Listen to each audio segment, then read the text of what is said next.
ప్రభువునందు ప్రియమైనటువంటి దేవుని బిడ్డలారా, మన ప్రభువైన యేసు క్రీస్తు యొక్క మహిమగల నామములో 50 మందికి నా హృదయపూర్వకమైన వందనాలు తెలియచేస్తున్నాను.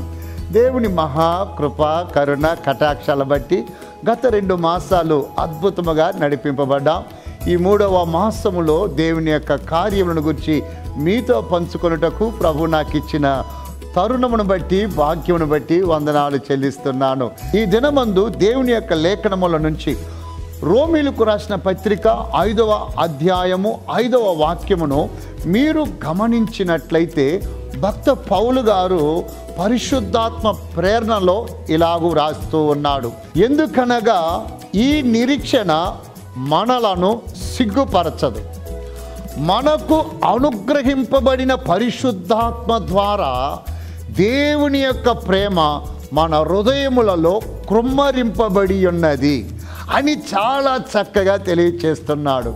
పౌలు గారు పలికిన మాటలను బట్టి మీరు గమనించినట్లయితే ఆయా సమయాలలో నానా రకాలైనటువంటి అవమానముల చేత సిగ్గు చేత ముఖము కప్పుకున్నటువంటి వాతావరణం మీ జీవితాలలో ఎదురై ఉండవచ్చు.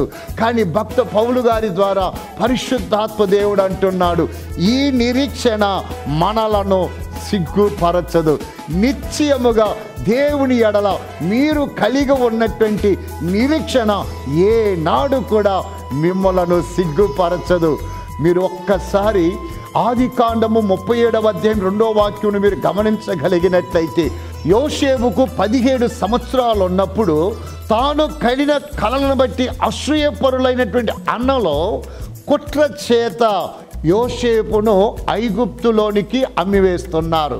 నా ప్రియమైనటువంటి దేవుని బిడ్డలారా, యోసేపు అమ్మివేయబడిన తర్వాత దాదాపు 13 సంవత్సరాలు నానా రకాలైన కష్టాలు, బాధలు, శ్రమలు, నిందలు అనుభవించాడు.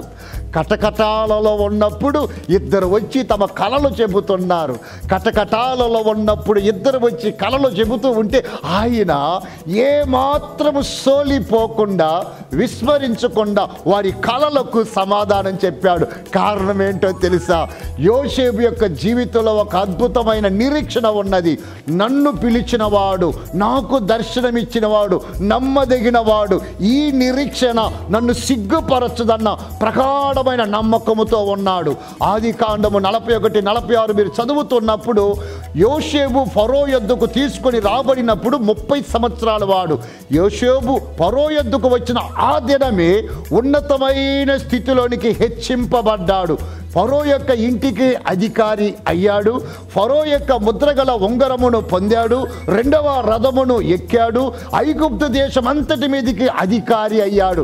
అంటే 13 సంవత్సరాలు భయంకరమైన బాధను, శ్రమను అనుభవించినప్పటికీ నిరీక్షణతో ఉన్నటువంటి యోసేపు యొక్క జీవితంలో భక్త పౌలు గారు రాసినట్టు, పరిశుద్ధాత్మ దేవుడు తెలియచేసినట్టు, ఈ నిరీక్షణ మనలను సిగ్గుపరచదు అను లేఖనాన్ని బట్టి ఉన్నతమైనటువంటి స్థితిలోనికి తాను రాగలిగాడు.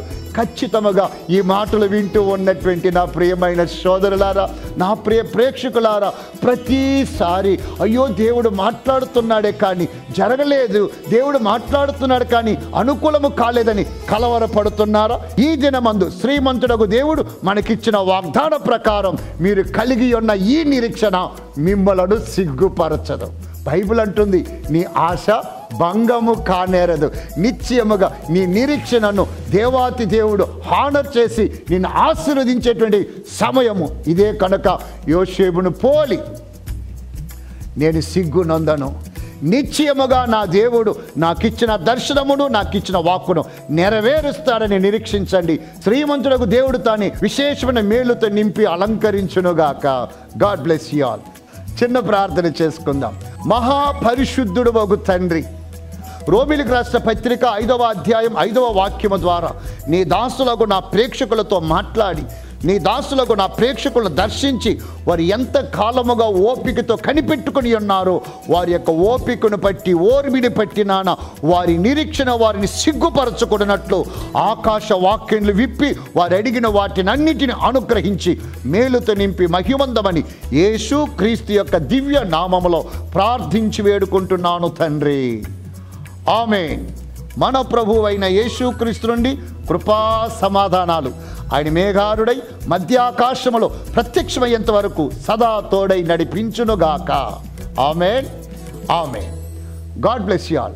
దయచేసి ఆలస్యమైన దేవుడు అద్భుతమైన దాన్ని ఇస్తాడు. నిరీక్షించండి, నిరీక్షణ ఫలాన్ని సొంతం చేసుకోండి. God bless you all.